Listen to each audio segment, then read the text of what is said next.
You're listening to Head to Head, a Star Wars podcast. Two fans, two generations, all things Star Wars begins now. All right, well, everybody, I'm Eric Vansel. And I'm Daryl Sanders. And we're your hosts for this show. So finally, we actually have a trailer for this upcoming show, The Acolyte, which last Monday, I think it was last Monday, we did a show about the Acolyte, basically, and are we going to see the origins of the Sith and all that stuff. And I remember we were speculating, like, well, you know, there needs to be a trailer at some point soon, so, you know, hopefully we end up getting one. And then a few days later, it ended up dropping. And of course, you know, we purposely didn't do anything with it or anything like that because we wanted to save it for its own show and we wanted to react to it. So, of course, we'll be doing that in a couple of, well, probably like 30 seconds, actually. But the interesting thing is, I have to say that I was really, how do I want to put this? I guess encouraged would probably be the best word. I was really encouraged by the poster of this. Have you seen the poster with the lightsaber with the blood trail? Yeah, that's sweet. That was pretty cool. I will say Star Wars has always come up with some really dope posters, like since the beginning of time, like since like 1977. I mean, they've really had some really creative posters. So that's one thing we can say that it has been consistent about Star Wars all throughout the years, is that at least the posters. I was going to say, if only they were that consistent with the actual content, right? Exactly.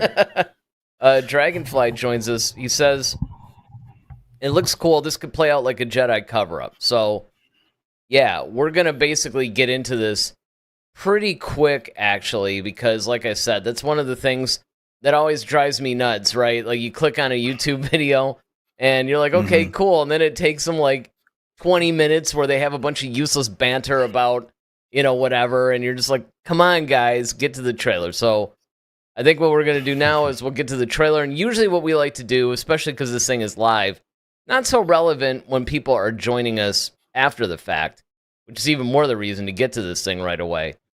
But we'll give our live audience a chance to catch up. So we'll run the trailer now, we'll react to this thing, and then we'll maybe, depending on how things go, rerun it later on. So without further ado, here is... Yeah. Someone is killing Jedi. It doesn't make sense. Big yellow blade. Wookiee Jedi. What happened? I sensed darkness. This is almost looking like a mystery of sorts, which I think they also said this is going to be. Does anybody not press the button on the door anymore? It's like, we get it, you have the Force. This isn't about good or bad.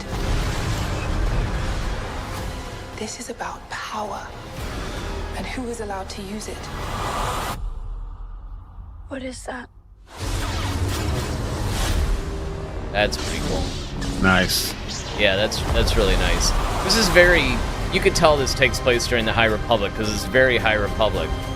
Oh, look, I have a visitor, everybody. My little cat's come to join us. And he's a black cat, too. All right. Co-host. Yeah, he's a little co-host. So, yeah, I mean, right away you can tell by this trailer that it's definitely going to be somewhat of a mystery of sorts. Because it seems like, you know, they don't really know who's doing this. You little...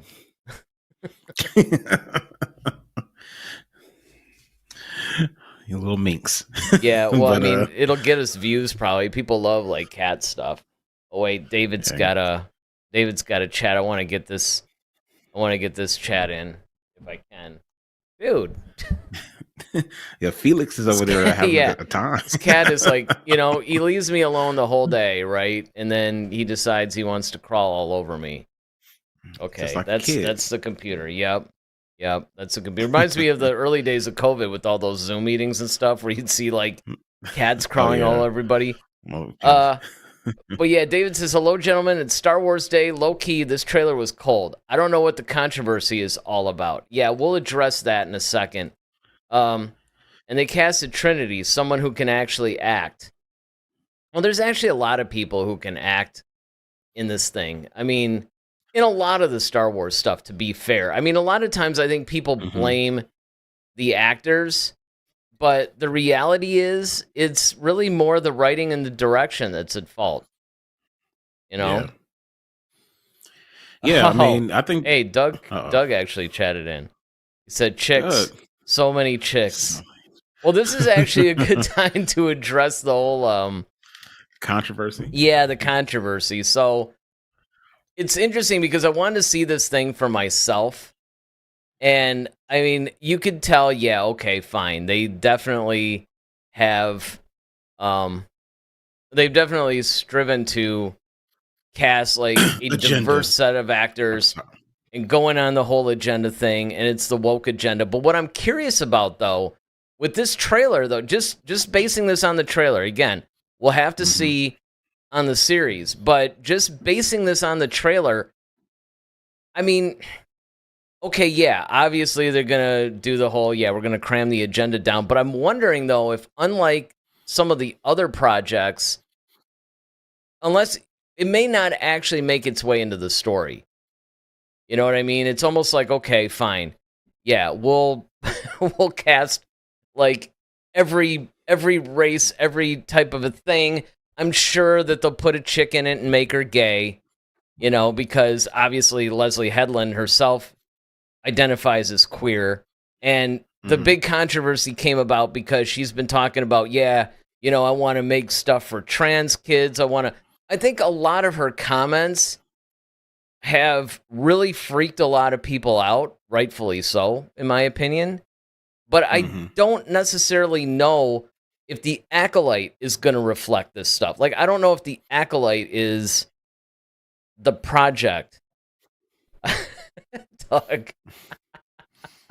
All right, before I get to his comment, I got to get to Dragonfly. This is great. He says, Daven King, she played X-23 in Logan. She is the blue skin girl. And Doug basically says, I'll bet the Wookiee is female.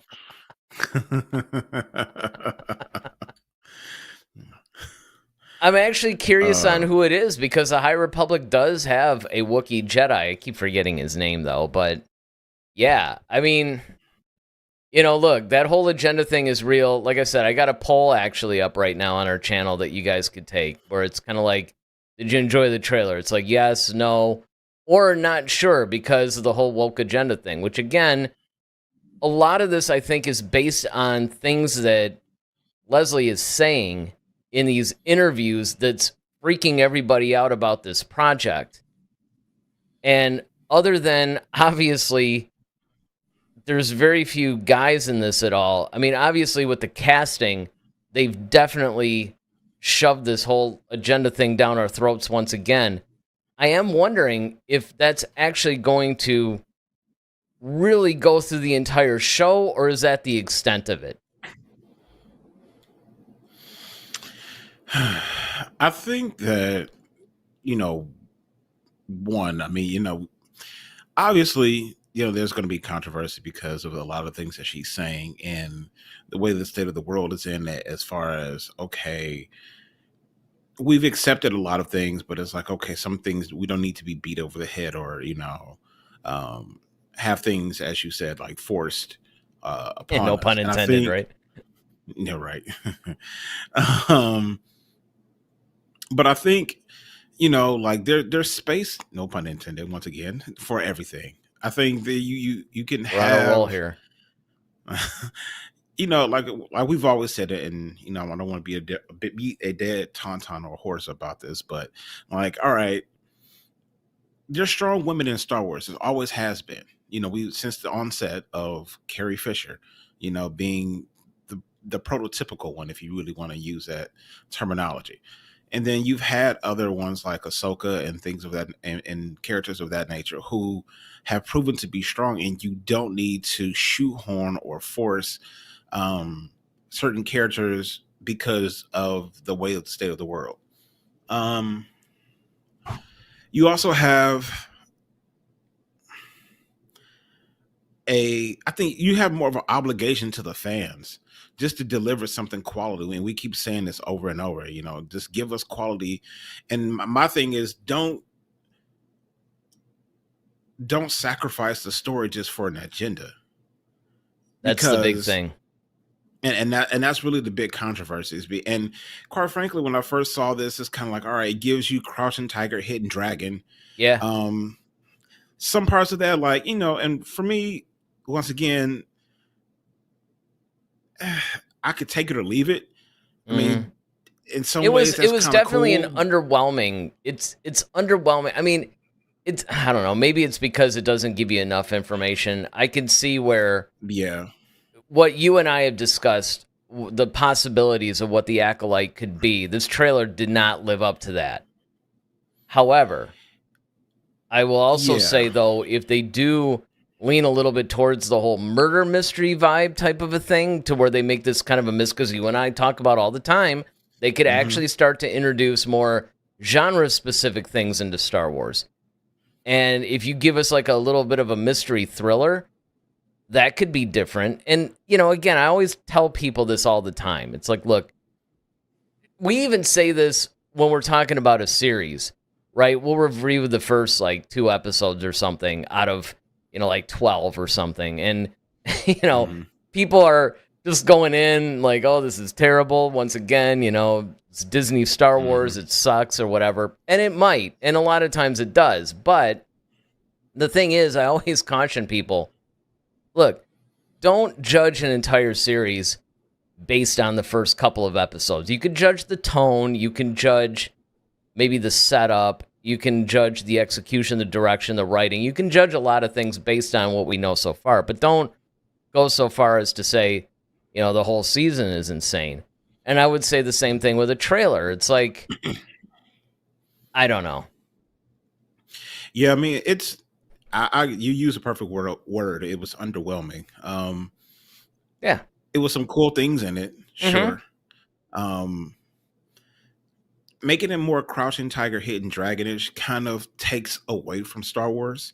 Yeah, I mean, I'm not saying that, and we've always talked about expansion. We've talked about, and I'm not saying that you can't do hand-to-hand combat, and I think that's something that's cool. And I think that's something that we should see more of, especially the earlier you get into the timeline where maybe people aren't relying on lightsabers as much. Or what if you don't have a lightsaber? Can you still defend yourself? I think though that aspect of things are cool, but then it's like now you're bringing in this whole almost like China vibe. You got the Asian Jedi Master, which I don't have a problem with, but now it seems that would be like great. You're trying it's like, oh, we got Asians in this thing now. Right, exactly. Right, exactly. It's like some closet racist thing that I never even knew just suddenly comes out like, oh, geez, not Asians. Right. But I think that, but then, but in a way though, it's kind of like, all right, if you're bringing in that more or less culture, well, then now it's kind of like, all right, well, all Asian, yes, a lot of martial arts were created in the Asian world. So yes, that is, applicable, but at the same time, it almost kind of stereotypes things too. It's a little cliche. It's very cliche. And that's what I mean. Like, and then now you're trying to like dress it up with Star Wars. I'm not sure how that's going to work. That's all I'm saying. Well, it does. No, it brings up concerns. Doug basically says Mala. That's the name of the Wookiee. I don't remember if that's the name of the High Republic Wookiee, though. Somebody chat that in. Of course, Ted Adam Green joins us. He says, hey, guys. Yeah, I mean, I don't know. It's one of those things where I think what they're trying to do maybe is make this a little bit different. They're trying to give a little bit more of a stylistic kind of a thing to this and bring into other directions. Because again, Leslie Headland basically talks about how she is legitimately a super Star Wars fan. And on one hand, it's like, okay, cool. But on the other hand, everybody who's a Star Wars fan might not necessarily have the greatest idea. I remember in the 90s when the expanded universe was out, and you would have, people go, oh yeah, I got a great idea for a movie, and it would be the stupidest, like craziest, most outlandish thing in the world, And you're sitting there thinking to yourself, oh, dude, I am so glad this guy doesn't work at Lucasfilm or something like that, right? But, or, and you're just really glad that George is in charge of this whole thing. So just because a director is a self-professed Star Wars Uber fan does not necessarily mean they're going to make a great movie. I mean, it's someone saying, because Brady was back that he's going to make a great head coach. He may make a great quarterback coach, but being a head coach is it's a completely different discipline. And I think, that's one thing that a lot of people have to understand is that there is a reason why, and that directors are paid to do a certain type of job. Yeah. And yes, they can be fans of certain things, sure. And of course there may be influences that, go into that. Sure. But at the same time, it's like just because you're of something doesn't mean that you can necessarily write for it. You may be able to direct it, but you can't write for it. And so there's different, aspects to that. No, absolutely. And then Doug, Mala was Chewie's mother on the holiday special. I remember that. Now that's fleshing out a character. We got a new chatter, Travis Mitchell. Basically says, people bring up the issue of there being a Sith when they haven't seen in millennia. I think given the always two, no more, no less. I mean, that's the other thing too. You have to put this in the context of when this is taking place. This is taking place at the end of the High Republic. And that's a very good point, because in the High Republic, this is the absolute zenith of the Jedi, right? Like, this is probably even more so than anything else, right? This is the absolute peak of the Jedi and their power. And so they really haven't seen a Sith in a long time. The last time would have been the Old Republic, basically. And I'm not exactly sure, because, the problem is that Disney keeps playing with the timeline a little bit, as far as when Darth Bane comes in, establishes a rule of two and all that. It's going to be interesting to see if they deal with that, because as far as I know, and you guys can correct me if I'm wrong in the chats or the comments if you're watching after the fact, but I don't think we actually know what the Sith villain is going to be, or if there's going to be multiple. I know they were dealing a while ago when they brought this up. They had talked about all kinds of different things that this series is going to be. First they said, it's going to be kind of like an Indiana Jones sort of thing, right? Where there's going to be a lot of archaeology involved, and it's going to be this kind of adventure thing. And I can sort of see that. But then, of course, then they go on to say, well, it's going to be sort of like the Jedi training, but now it's going to be from a Sith perspective. So it's going to focus a lot on the Sith. We get the trailer. Well, now we're seeing that it's kind of like a murder mystery kind of a thing. It's sort of like, okay, these people are starting to off Jedi. It's like, well, who is this mystery villain? And obviously the implication is that the Sith are coming back and the Jedi are going to discover them. But I don't know. It's almost like this takes place, like a couple hundred years before the Phantom Menace? Was that the timeline? Yes, basically at the end of the High Republic, with 3 years before Phantom Menace. Right. And I guess that still works, because I remember when Darth Maul came up in the Phantom Menace, they were all like, oh, we haven't seen a Sith in a millennia. Well, it's like, well, wait a second. That's not necessarily true if with the High Republic you've got a Sith or two or whatever running around. I mean, I don't know, it's going to be really interesting to see where they go with this. Well, it's funny because there's an article out where they actually interview Leslie in regards to the trailer. And this is one of the questions. It says, so Star Wars The Acolyte takes place towards the end of the High Republic and 100 years before Star Wars Phantom Menace. Now, I'm presuming Amanda Sternberg is playing the title character, but can it be said that her character is an acolyte of the Sith, the Jedi, or is it open to interpretation at this time? So Leslie replied, it's open to interpretation at this time, but you'll discover when you're watching the show, it will be revealed. One thing to know about the show is that we've been talking about that it's a mystery thriller. It's a serialized story, so each episode gives you more about the story. We're obviously influenced by samurai films and wuxia films, but also films like Rasho- Rashomon, where you see one story and then you see it done in different ways. So, what separates the Acolyte from some of the other Star Wars series is that it's told in that particular way. Well, and something that Travis brings up too with this whole point is that we're used to seeing two Sith, right? The Master and the Apprentice. It seems from the trailer, at least, that we're going to see a single Sith. Now, we don't really know that for a fact as far as the whole series goes, and I don't even know. Do we know how many episodes this thing is going to run? Was that released anywhere? I don't remember reading that. I don't think there was I don't think there was a episode number. I know the first, at least when it's released, it'll be a 2-parter. So much we know. But as far as in totality, I'm not sure. Well, because that's and that's going to be a big thing too, right? Is it going to be one of those? The season finale is that we see, oh, there actually is a second Sith, because it definitely does seem as though we're seeing a singular enemy or a singular Sith Lord in this. 8 episodes. 8 episodes. Which, that's typical. That's basically the typical thing. Some of them have more, some have less. Like Andor, of course, has more. And, obviously Obi-Wan had a little bit less.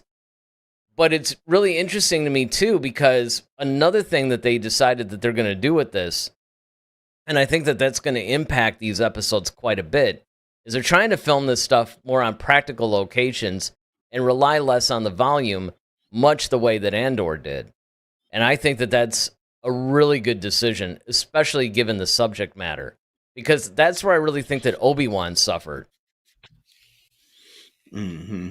Yeah, I definitely agree. I also kind of want to grab this one little piece too. It says the trailer puts us in Amanda's character's shoes, but also shifts back and forth to the perspective of the Jedi and how they're reacting to this mysterious entity that's killing them off. So, whose point of view is our anchor here? And then Leslie replies, "What's interesting is that you get both. The way I see Star Wars, the dynamics are either the underdogs versus institution or institutional threat, or it's father son, sibling, master apprentice, father daughter. It's a familial dispute. So what I would say is that our show is more the latter. It's more about individualized relationships. You're going in the headspace of a lot of different characters who are good, people who are good guys can be bad guys, and people who are bad guys can be good guys. There's a lot of moral ambiguity, which is why Jodie Turner-Smith's line in the trailer is so important. This isn't about good or bad. This is about power and who's allowed to use it. And I believe, of course, and I believe, of course, that the Jedi are benevolent, well-intentioned institution, but they are an institution, and they have amassed all the power. So the question becomes, when did that happen? And since we know where they're headed in Phantom Menace, what went wrong? What are the cracks in that? So you definitely get the point. You definitely get the point of view of the Jedi, especially in terms of Amanda's character and trying to stop her and hunt her down. But you also get enough of Amanda's character's perspective that you can see how both of them can exist simultaneously. All right, so they're going to try to do a perspective from both angles, basically. Mm-hmm. Well, and again, and I think it's great that they are framing this in a murder mystery type of a vibe. Like, okay, there's somebody that's killing off the Jedi. Who is it? And that jibes well with this time period, too. Because like I said before, the High Republic is the Zenith. They're not used to this kind of enemy, right? They're used to something like the Drangir or the Nile or something like that. They're not used to another force-using entity, basically. And Right. I think that that's going to be interesting. Now, again, it remains to be seen how they handle this. And the other thing that always bothers me, we'll see how it works with 8 episodes. But another complaint that I have is sometimes I think that they'll take these grandiose themes and topics and and character development and all this stuff. And I don't think that they go long enough. So a lot of times I think they need more episodes in order to really flesh out this story. So I'm hoping that we don't see this really cool world. Like, let's say we watch the first couple episodes or whatever and we're invested in it. And now all of a sudden you see that they're having to rush through it because, hey, you got to get all this in 8 episodes. And you can't have any filler if you're going to do that, especially with something of this magnitude. Yeah, I mean that's one of the things that I wish most series I think would do well with 10 episodes at least. I agree. Unless you're gonna do a limited run, especially like you said, when you have a I think the concept is great. I think the concept of like, okay, who gets to wield the power? I think that's a great moral story, that's a timeless one. Once again, we always talk about timelessness. I think that's always in a thing that people always kind of figure like, oh, well, who deserves to have this power? We see Anakin struggle with that. It's like, well, when he argued with Padme about that all the time, like, well, if maybe it should be someone wise, and they should be made to do it. She's like, well, that's kind of a dictatorship, and so like now we're trying to figure out like, well, who's right and who's wrong as far as ideology. So I think that works, and of course, everyone looks at the Jedi has always been like she said, benevolent, and they are well intentioned, but who's to say that they are the be all end all? And now you putting those, your people are going to challenge those things, and so that's relevant. And maybe that's why she's trying to do this whole female casting, because that's kind of in that more or less that wheelhouse, shall we say? But I don't know. I don't know. I hope there's a quote unquote in-universe explanation for this. Doug basically says, seems just as dangerous running with lightsabers as it did in episode 2.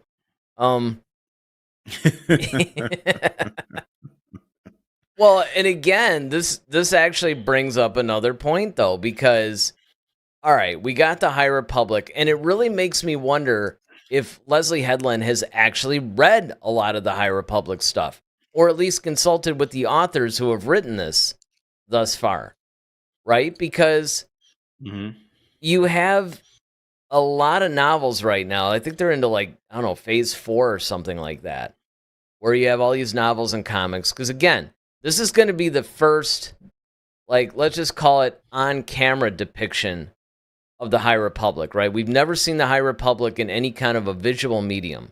No animated series, no live action. This is going to be the first time that happens. It lives solely in the comics and in the novels. But it's really fleshed out, though, with a gang of characters.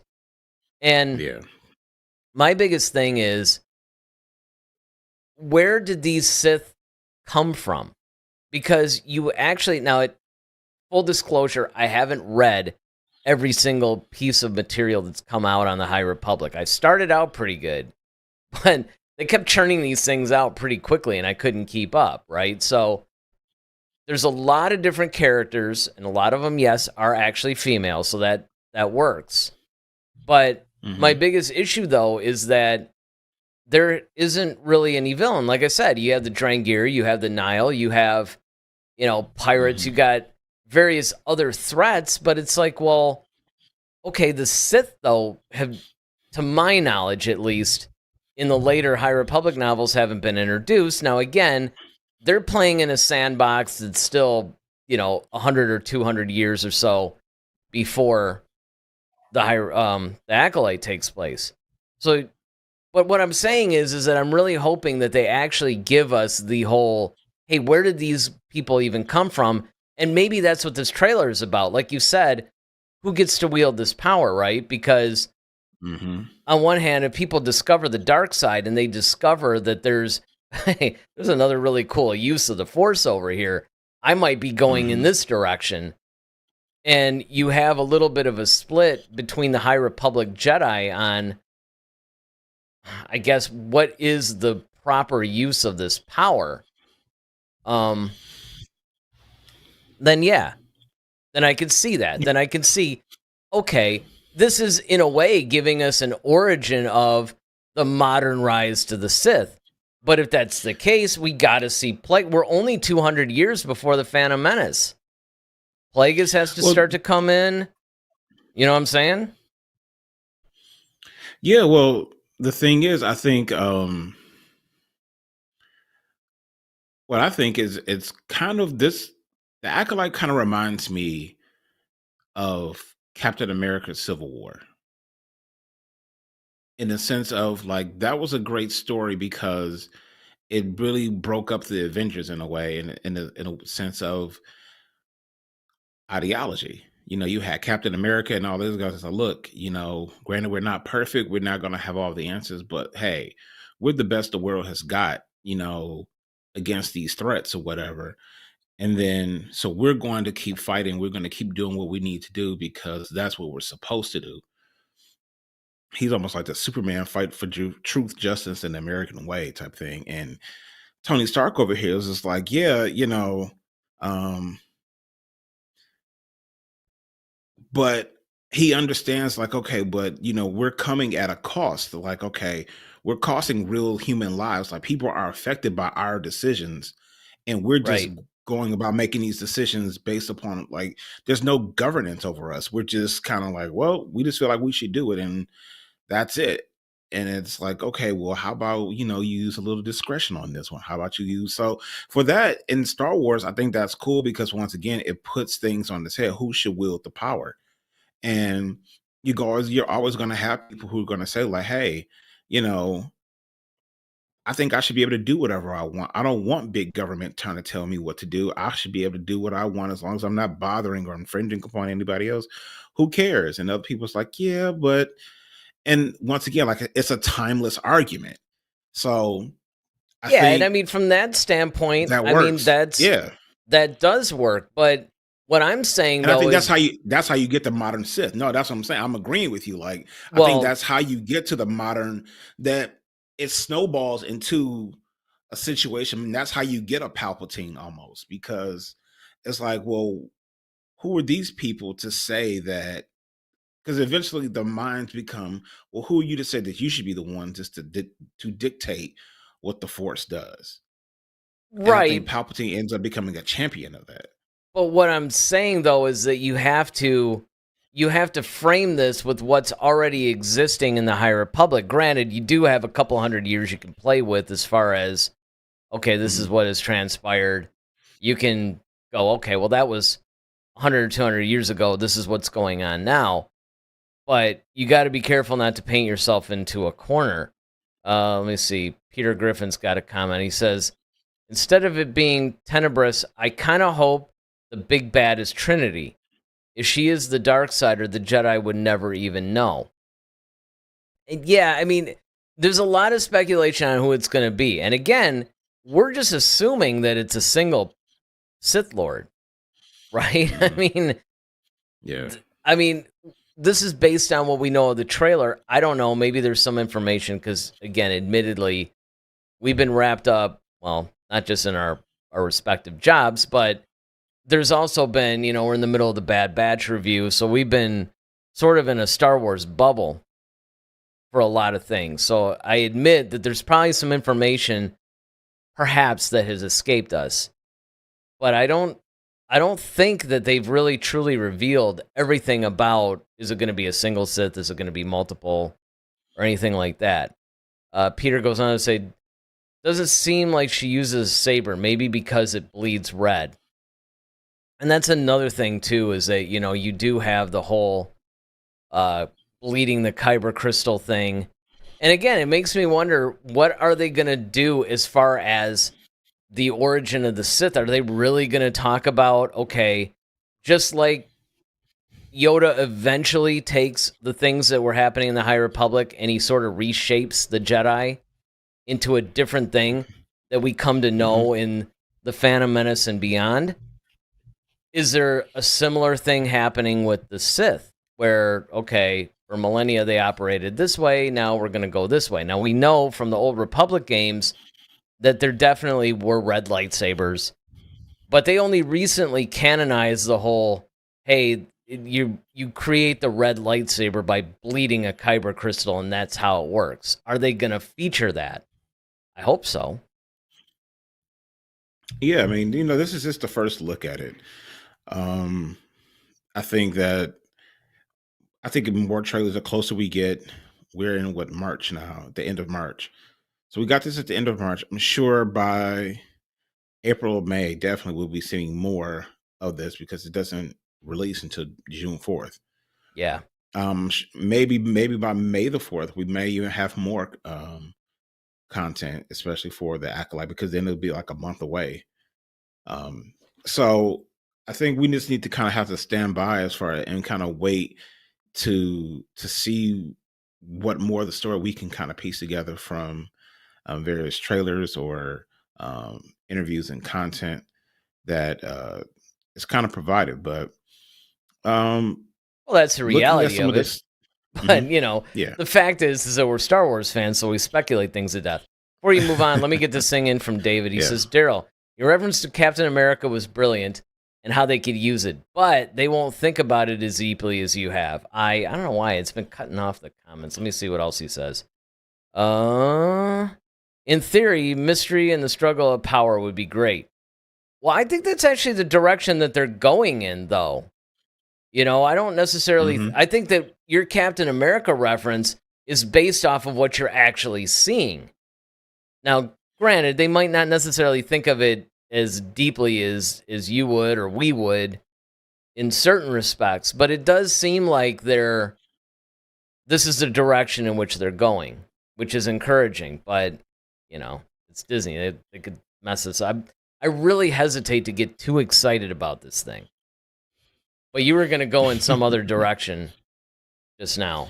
It sounded like you were about to set something up. Well, it was another thing from this article. It says fan service is always a complicated subject with Star Wars. Some people want to see as many familiar faces as possible, while others prefer uncharted territory. By taking place a century before The Phantom Menace, does that inherently mean that the show won't be loaded with cameos? So Leslie replied, that's right. But for example, you will see a little bit of Vanestra Aro from the High Republic novel. She ends up being in live action for the first time. So that's definitely a cameo for the audience. I would say you will see a lot of cameos of alien species that I don't think have been seen post Disney live action, meaning a Zygerian Jedi and a half Thelian, half human Jedi. There are also some species that you will see, but they aren't necessarily like, oh my God, that's so-and-so from that movie. Or that's the character from Return of the Jedi Special Edition. It's more like references to Star Wars that I think will excite fans, but aren't specifically named characters. There's also a lot of stuff from the EU that I got to utilize. Interesting. Oh, that's nobody cool. stopped. Yeah, no one stopped me, so I did it. So if you're forgiveness rather than permission. That's there all right. You go. So if you're a fan, there will be species that you might recognize. There's also certain narrative elements. Basically, there are enough Easter eggs that if you're a fan of the original trilogy, the prequels, or the Clone Wars, and there are some EU sprinkled in. So you can definitely watch the series without knowing anything about Star Wars. But if you're a Star Wars fan, you will notice all the little things that we've put in there. All right. Well, I mean, that's encouraging too, because that's another thing. Anytime that they say that they're bringing people in from the expanded universe, to me, that's showing that you actually care and that you have some knowledge of the franchise. Now, again, that doesn't necessarily mean that it won't be botched up. I mean, I don't really want to preach pessimism here, but the bottom line is, other than Andor and this season of The Bad Batch, there have been a lot of disappointments. It's basically like, overall it's disappointing, but there are there's some cool scenes or two or whatever, but, and of course we do get into discussions on this show about people that, well, wait a second, I actually liked, whatever. Or like in David's case, Andor, which is critically acclaimed and we love it, he has a hard time getting into it, right? So the opposite happens too. But at least it's a good start. At least you could say, look, This is somebody who is actually familiar with the Star Wars universe, familiar with the landscape, familiar with some of the finer points of the storytelling. So maybe, I guess my only concern would be, where is the overall direction going? Because again, when they initially described this as some sort of an archaeology type of a thing, like an Indiana Jones meets Star Wars, you and I both were like, well, wait a minute, that's Dr. Aphra. Mm-hmm. You know, that would be a Dr. Aphra series, which is another, by the way, very strong female character. I mean, actually, she fits perfectly because she's also technically gay. So I'm actually really shocked that they haven't just greenlit a Dr. Aphra series immediately. She ticks all the right boxes as far as this agenda goes. But all that aside, I think a lot of the concern is, well, because like you said, you know, there's some things that they did where you're wondering, like, I don't know. I don't know. Yeah. Well, some of the stuff that I got a chance to read is quite interesting because Leslie Headland is a big fan of Ryan Johnson. Uh-oh. So, right. Not that Ryan She Johnson's said- bad. Again, if Ryan, and I have to reiterate this because you and I both reiterated this, and with all due respect to Ronaldo, because Ronaldo, like The Last Jedi, is the top in his opinion. And we liked it, but we also see that there are issues with it. And with all due respect to that, if Ryan Johnson were ever to be able to make this trilogy that he keeps threatening to make, which I know isn't on him, it's on Kathleen Kennedy, but if he were able to make this, it would probably be fine because there's nothing really wrong with Ryan Johnson as a filmmaker. It's just like, well, just don't give this guy the familiar characters that we all know and love and watch him just go like, and basically pretty much take them into territories that we don't really want to see. But if he could create all new characters and create something, well, then I think that would be great. So it's not necessarily concerning that she's a fan of Ryan Johnson in that sense. Speaking of which, and you might know the answer to this, I thought it was Leslie, but David asked, have they revealed the director? The director of Acolyte? Yeah. Oh, it's Leslie. That's what I thought. She's doing them all, right? Yes, if I'm not mistaken. I think I'm sorry, Leslie's doing the first two. Alex Garcia Lopez and Kogonada were hired as directors, were hired to direct episodes, and Hanel Culpepper was also revealed to have directed episodes as well. Okay. So Leslie's doing the first two. And then which makes sense because obviously she's gonna, being that she's a showrunner and she's a creator, she's definitely gonna want to control the overall direction of this, which makes perfect sense. Right. So Leslie goes on to say that she not only was she inspired by Johnson's work on The Last Jedi, but she was also his demeanor on set. I love Ryan. He was the first director I ever watched work. So getting to see him work on that show, the show Terriers, is what she was referencing, was like, oh my God, it was just a dream. He was so kind and so quiet, yet he was so clear about what he wanted. He never seemed stressed out, and I wish more were like him. He's the patron saint of calm directors. Headland, who's directing the first two episodes, that debut on June 4th, also explained why it was important to have on staff who was new to Star Wars. Writer's note: Sternberg goes by both she and her, and they and them pronouns. Take that as you want. Oh boy. Congrats for the Acolyte and its impending arrival. Where are you at the post? Where are you in post at this moment? She said, we're done. I mean, there's a few things wrapped up.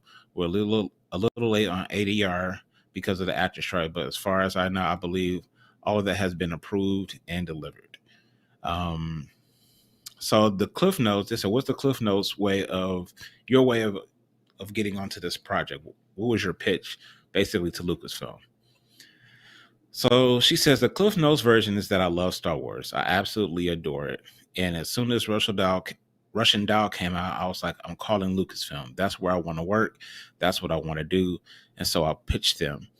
And my elevator pitch was Frozen meets Kill Bill, which I said at Star Wars Celebration. And I went through what I believe will be a rough season 1 outline and the overall series Bible, essentially. And Kathleen Kennedy brought it into the room, and I said, I love it. I want to start working on it. And we did.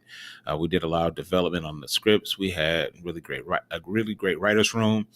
It took a while to get prep going because these are huge projects, and we did a lot of our stuff practically in London.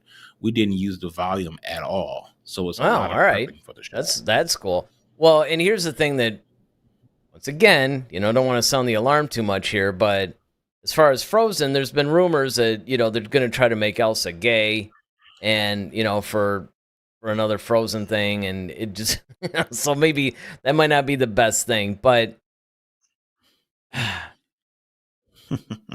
it's really difficult to tell because she does seem genuinely like someone who is a Star Wars fan who really does hold these things near and dear to her heart. The question becomes, well, it's really a two-part thing. One, is she going to try too hard to cram some sort of an agenda in it? And then the second part of that is, are her ideas going to pan out to be good? And I don't just mean, because obviously, you can talk about good and bad as far as storytelling goes within its own project, but you have to also keep in mind that when you're dealing with a franchise like Star Wars, you have to think of the overall picture. And I think that that's the problem that maybe somebody like Rian Johnson didn't, right? They're thinking in terms of their film. This is my interpretation. This is my vision. This is where I want to go with this.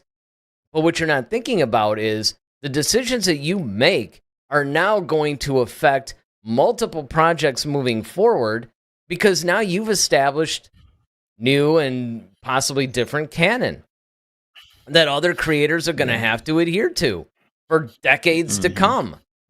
And you can't just, decide, oh yeah, I'm just going to, I think I'll just, do this or do that or whatever, and not really think of these things.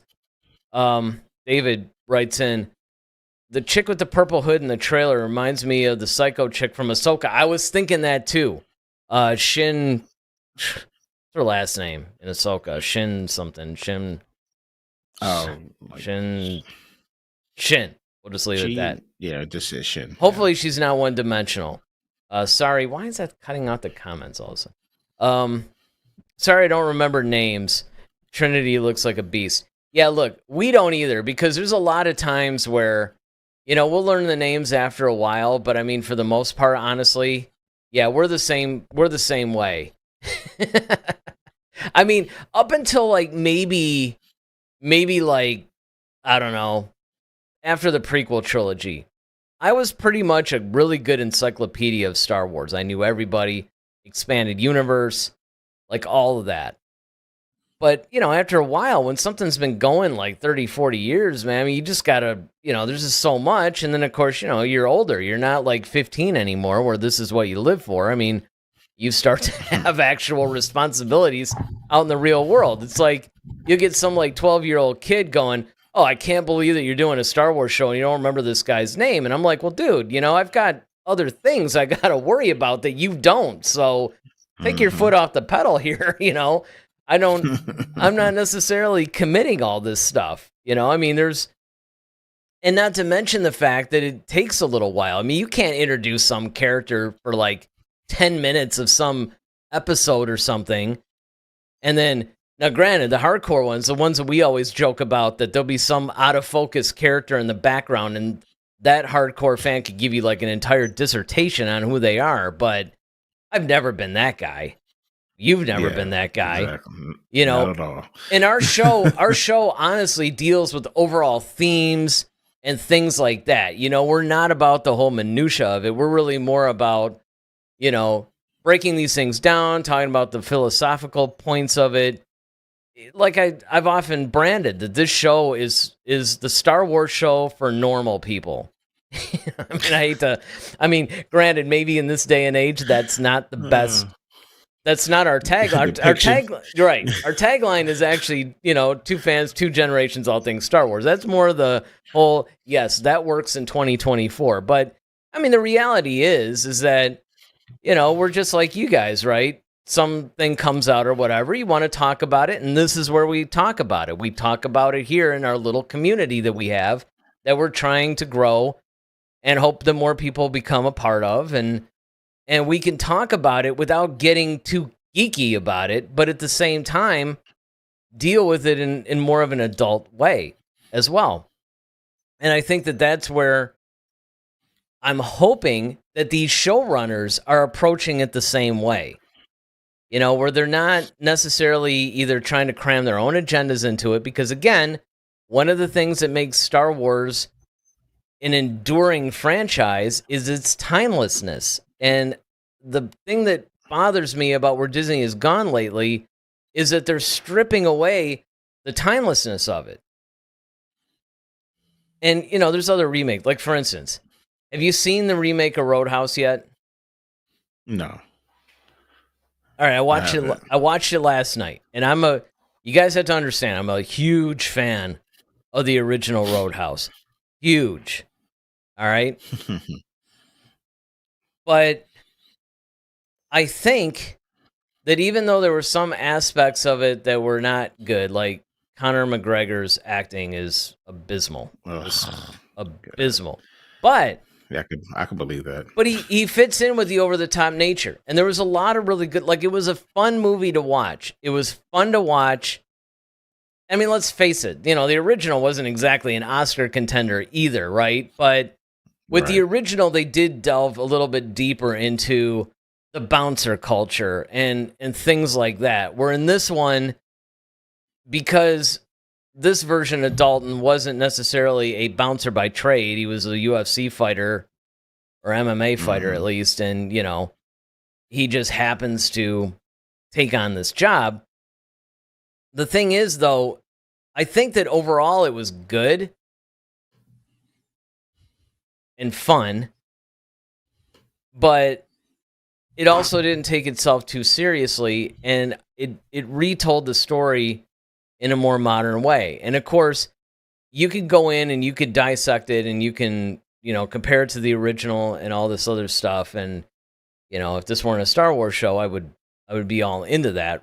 But the reason why I bring it up is because one of the things that these modern filmmakers are trying to do is they're like, we want to bring Star Wars into the modern world. We want to bring it into this generation. And that's the worst thing you can do. It really is. The whole idea behind Star Wars is it's a timeless, once upon a time, like Mother Goose, a long time ago in a galaxy far, far away. It's a timeless thing. Sure, it talks allegorically about certain themes like fascism and, war and things like that. But these are also timeless things as well. It's not just one time period, one issue. It goes across a bunch of other themes, and I'm just hoping that with the Acolyte, because this is a very delicate time period, if you think about it, number one, it's the first time we're seeing the High Republic depicted. I mean, yeah, granted, it's the tail end of it, but it's still in the High Republic, right? The second thing is they're giving us maybe not the origin of the Sith, but they're hopefully giving us the origin of the modern Sith, the Sith that we've come to know. So you really don't want them to do too much to ruin all that, when canonically speaking, you're at a very, very pivotal point in the franchise. Yeah, man, I think it's, the only character that you really have, we don't know if Yoda's going to show up in this, but he's once again like a very pivotal character. We don't know how many seasons this show is going to go. We only know that there's one season so far Mm-hmm. with 8 episodes. However, depending on how close or how far, where they decide to end the series, are they going to just end it like, okay, 3 years, or are they going to time jump? So we're closer Right. to Phantom Menace. We don't know. So there's a lot of questions that, like, and I can understand your concern when you're dealing with canonical issues, because things that George Lucas has already set afoot, you can't undo those. Excuse me. Now, fortunately for Leslie, because she's such a huge fan, I mean, this is where and they are watching to say, like, hey, no, you can't do that. I mean, that's why she made the joke, like, well, they let me do it, so whatever. So I mean, I think you do have people at the gate that are saying, like, okay, do you have a code clearance for this, to actually move forward? And so I don't think they're going to allow too much. And I think George will probably raise a huge fuss if he sees or gets wind of anything that's like, okay, no, that's absolutely, you can't do this, because of his relationship with two people, one Kathleen, and of course, not Ryan Johnson, Jesus, Well, but I mean, Filoni, yeah, Dave but Filoni. So I don't think that's going to happen. I don't know though. He's basically like, the only Star Wars is my Star Wars. I don't know what they're doing. They're off on their own thing. But no, I mean, you Yeah. do bring up a good point though. I mean, if it was that bad, like, it's like, look, man, I know that I sold this thing, but you guys. But here's a question from David though to you. He says, Daryl, you mentioned the Crouching Tiger fighting could be a flaw. If they do it well, would it be considered not Star Wars? I think the problem of not Star Wars is vastly or quickly becoming um, obsolete, because they're trying to rebrand, or they're trying to reimagine Star Wars at this point. I think they're trying to, as Eric said, before, they're trying to modernize Star Wars in such a way, and that's, to some degree, it's cool, but on the other side of it, it's not. The whole wire work and things like that, to me, it takes you out of it. It This does. is not the Matrix. It does. I know I I know agree. we have Trinity in it, but this isn't the Matrix. The Matrix was his own revolution. That's just like, if all of a sudden George Lucas decided in Revenge of the Sith, all of a sudden, to have Obi-Wan and Anakin do this whole, like, remember how everybody was using that Matrix effect to death, where everybody would lean back and bullets are either that or like speed ramping, because that's like a done to death thing that they've done in a lot of action movies.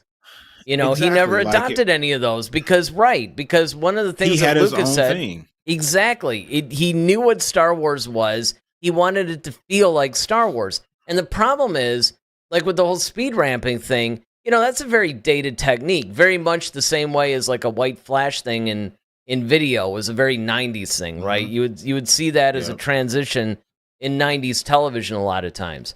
We had the white flash. Well, it was kind of a cool little transition back then, but now you see it, you're like, that's such a 90s thing. Well, Lucas didn't want that in Star Wars. Not only did he not want the story and all that stuff to not be timeless, he also wanted a lot of the filming techniques and a lot of the technical stuff. He wanted that to be timeless as well.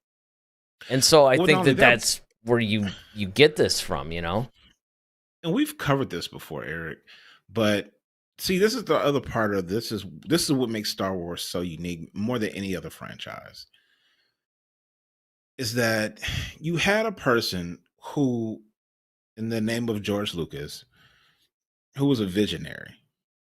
So number one, he had a vision of what he wanted to do. And originally, we always talked about he wanted to acquire Flash Gordon. He couldn't do that, so he was like, "Well, fine, I'll make my own serial series." And Star Wars was born. So you have this whole concept that he derived from a bunch of other storylines. Like you said, timeless stories, but he has adopted uh, the samurai. He's adopted a lot of Western stuff. He's adopted a lot of different things. He's kind of made an amalgamation of his own and put his brand on it. But the other part that people a lot of times often forget is the technological advances that he actually brought to Star Wars, the style of filmmaking, Oh, completely, yeah. and ILM, and bringing them in and to help having them, like, okay, yeah, you saw swashbuckling before. I mean, you got like Pirates of Penzance. I mean, for Christ's sakes, or you know, take it back to Zorro. Yeah, Or any people of were the fighting Errol with Flynn swords, stuff, yeah. Errol Flynn stuff. Yeah, but like, okay, well now you bring in rotoscoping to the whole equation. Now you got lightsabers, and it's like, oh, okay, well, what are these things? Like so he created his own thing.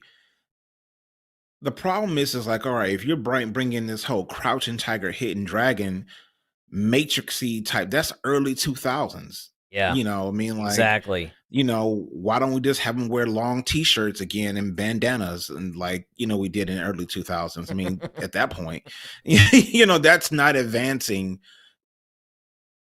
That's, and to me it's just like, it's older.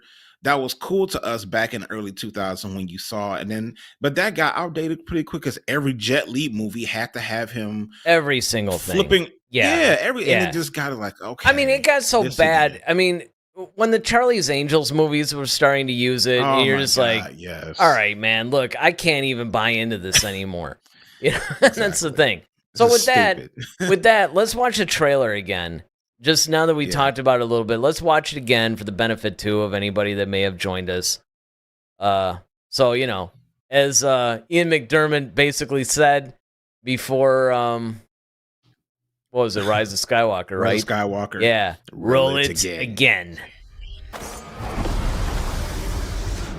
See, and again, this could go either way. That part is cool because we've seen that in Someone's animation. killing Jedi. We have, and I mean, that's the thing you got to Doesn't look make at. sense. I like the whole yellow lightsaber thing making a comeback too. What happened? I sensed darkness. See that? Yeah, That's unnecessary. no, I get it. And again, I wish people could just open doors the old-fashioned way instead of using the Force all the time. Although I would do it too. This isn't about I mean, that's how I go into Kroger, but whatever. Well, yeah, I mean, it's like a grocery store This thing, is right? about power and who is allowed to use it. What is that? They're just standing there.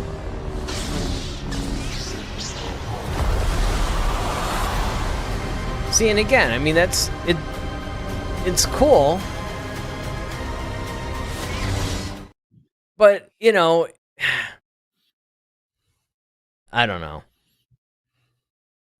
There's just something where I get the feeling that there's a lot of aspects, like you pointed out, that are derivative. Mm-hmm. I think that's my biggest fear. So David basically has another thing. He says Star Wars directors treat it like visions instead of sticking to the source material. And that's actually, it's funny that you bring that up, honestly, because I do get a little bit of a Visions vibe from this. I mean, I didn't really think about that when I saw it, but when you bring that up and I'm replaying the thing in my head, yeah, it does.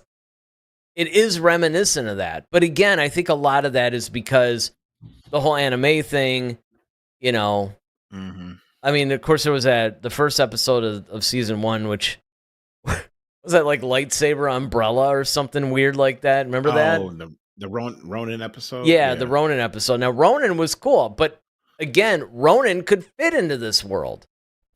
Yeah. But And I that's what wondered, it is very reminiscent of that, yeah. very much so. And the other question is, and again, I don't want to beat this to death because we're just seeing like this 1 minute and a half trailer basically. So there's obviously more to come. There's more discussions to be had.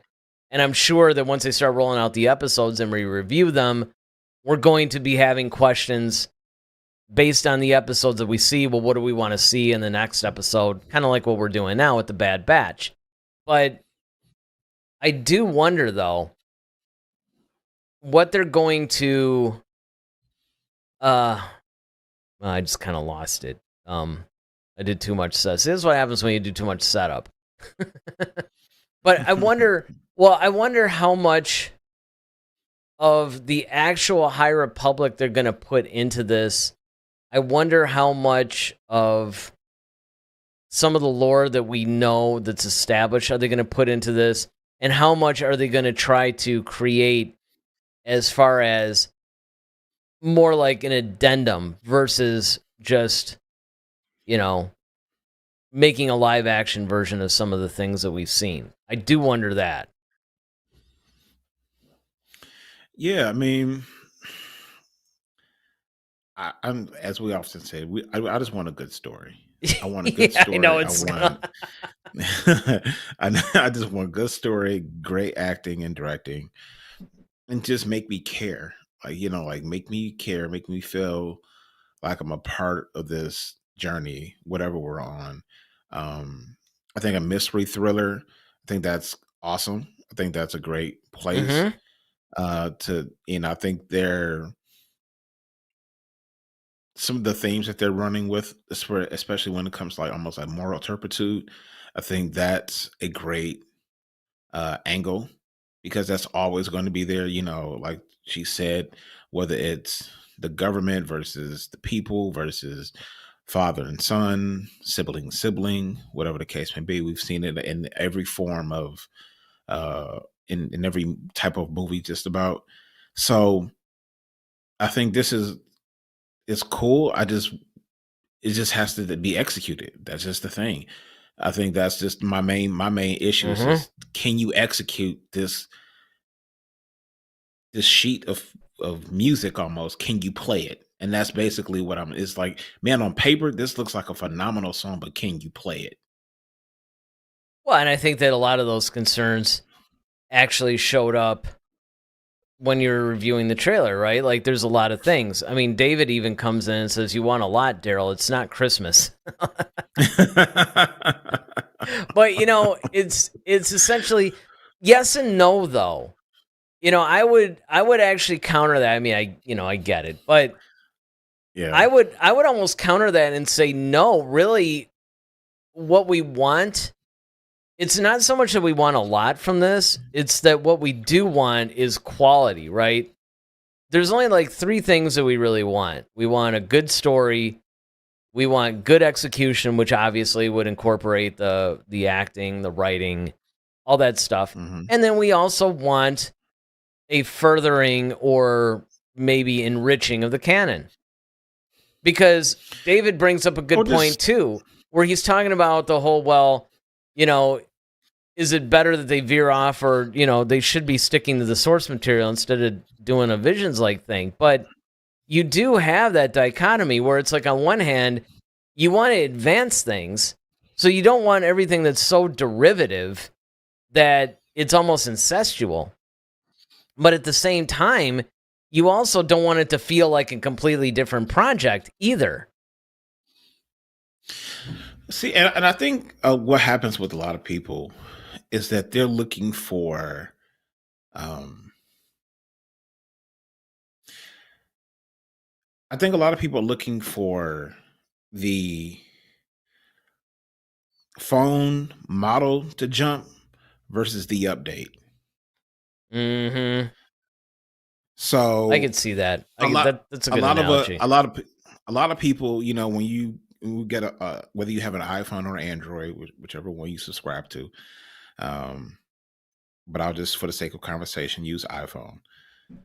If you have the iPhone 14 and it's like, okay, the 15 is coming out, like you want to see more substantial upgrade from model to model.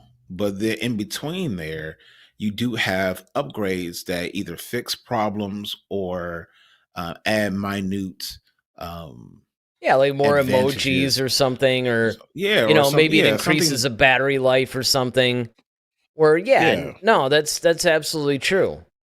and I think a lot of people, when they're looking at things, they're looking for everything has to be like next generation. Like, okay, we need it to do this, and it's like, and sometimes that puts too much pressure on it, where you have to then now go back and make all these fixes to stuff instead of just incrementally making it better time after time. Another example, or I could point to recently, is the X-Men animation series. All right, so the one X-Men the cartoon came out in 92, I want to say. Mm-hmm. I think it was, yeah, 92, and it was phenomenal. You know, it was a great series. We love the theme song. The intro was just blew everybody away, and then of course the actual stories that they were actually telling, especially back in the 90s, like it. And that's when you, even when you say, David, you know, man, I know you're being facetious, but you know, it's like, it's not Christmas. But see, that's the problem, is that it's been done, and so what the problem has become is that we've gotten further away from quality, and we're just putting stuff out there just to say that it's out. So like Eric, you know, made mention of the remake of Roadhouse or something like that. So looking at X-Men 97, one of the things that they decided is like, okay, look, we have to keep, now they redid the theme song. It doesn't sound exactly the same, or they didn't use the exact same, but it's close enough, and it's still funky, and I like it. The characters, they actually brought some people back to actually voice some of the characters, and they got some newer people. And I was kind of wondering, because Gambit being one of my favorites, that they didn't use the same person as Gambit, but the person who's playing him so far, at least vocally, sounds cool. So I'm like, all right, he still keeps the Cajun, you know, dialect and everything like that. So it's like, okay, he's still Gambit. He still flirts with Rogue. There's some stories, things that they've on. There's only been 2 episodes in that particular series, and it's just as captivating, maybe somewhat even more so now than it was back then, because they're dealing with a whole lot of different other issues. And it's like, okay, well, wow, let's see what the X-Men are like without Charles Xavier. What does that look like? You know, Magneto is actually running the X-Men now. Whoa, how did that happen? So you're creating a lot of story that's centered around a bunch of stuff, and there's things that have happened that's like, okay, I'm invested in this now because I got to see how all this happened. That's good.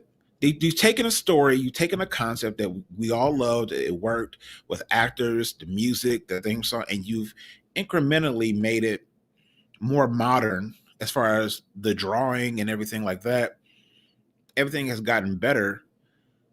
However, the heart of it is still the same.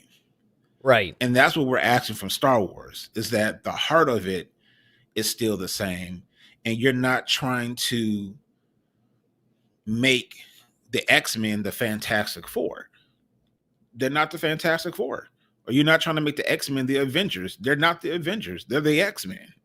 So it has to feel like the X-Men. Well, I also think that another perfect example, even though it's not a visual medium per se, but the expanded universe. I mean, for the most part, yeah, okay, there was a couple that were like, all right, guys, this is a little out there. But for the most part, the expanded universe did a lot to expand the canon, yet it still felt like Star Wars. I still felt like I was reading a Star Wars novel. You know, it didn't try to be something it wasn't. And I think that that's the important thing, and that's really what I'm hoping happens in this project. And of course, you know, we're not going to know until the thing comes out in June. And even then, really, we're not going to know until probably the end of July, because we got to see this thing in its totality to see where it goes. But, you know, I don't know. I'm like Dr. Evil with my little cat here. What is it, Mr. Bigglesworth or whatever? Yes. That's what I should have named him. But yeah. That's awesome. I mean, all right, Kitty, you're going to have to go down for a second. But I just think that that's something that they really need to explore, is just, look, just like you said, just make it a good story, execute it well, make it feel like Star Wars. I mean, you know, I know it's like, what? It's that simple. That's almost like the joke I always make, you know, with the football coach, right? It's like, look, just, you know, catch the ball, run into the other side, avoid the people that are in the way. What's the problem? Why is coaching so hard? So I recognize the fact that, yes, there is definitely something to be said for, more of the details. You can't just be like, well, look, all we want is a good story, good execution, and to feel like Star Wars. What's the problem? And meanwhile, everybody's like, really, dude? We get that. We know that it's not as easy as just saying it. I mean, even George Lucas himself had missteps, and he's the guy that created the thing. So we get it, but, don't rush the thing out. Don't cram agendas down our throat. Don't take away the timelessness of the thing. I mean, it's not even so much about what you need to do. It's about what you need to not do. I think let's start with that. Let's start with, hey, let's concentrate on not ruining this thing, and then we'll work on the things that we need to do to make it good. Right. Keep the things that work. And that's essentially, it's like going back to the phone, like, okay, look, can we make calls? Can we do this? All right, those things work. Don't screw with that, Okay, well, what can we do to, all right, like, for example, one of these days, hopefully, somebody will figure out how to put someone on hold on FaceTime and you can actually come back to the call, but, that's just one of those things. But I think that would be like, a next level type thing. But no, that's a good point, because look, I mean, a lot of times, everybody's coming up like, look, the phone can now do an entire medical diagnostic on your body. And you're like, well, that's really cool. But, I kind of wanted to do basic phone things too, though. Can we maybe work on that first? And then, you can add in all the bells and whistles, but perfect the actual intention of the device. David's got another comment. He says, do y'all like the casting thus far from the trailer? I mean, I guess nobody's really said much, right? I mean, they look cool. Yeah, I don't know. It's too soon for me to tell. Exactly. It's way too soon for that. I mean, I could say that they look appropriately cast, I guess, aside from some of the more, agenda points or whatever. I think that they tried a little bit too hard, maybe, but, we don't know what story they're telling either. So that's another thing that you got to look at, before everybody's alarms raise about, oh, they're doing, well, maybe that's appropriate for this. Yeah, I don't know. Mm-hmm. We're living in a very sensitive time. So, people just tend to go right. And that's the thing. It's like when you just watch the trailer, I could see why people would see that. A lot of people's comments about the whole woke agenda thing and all that stuff, that really comes more from the interviews that have been done than the actual trailer itself. But as far as, are these people a good match for their characters, there's really not a whole lot to go on, because a lot of them are new characters. I can probably tell you, once I see some of the established High Republic characters in this, I can tell you if they match up to their book counterparts, but there's still a lot of leeway there, right? David says, the black chick seems forced and the purple hooded chick looks meh.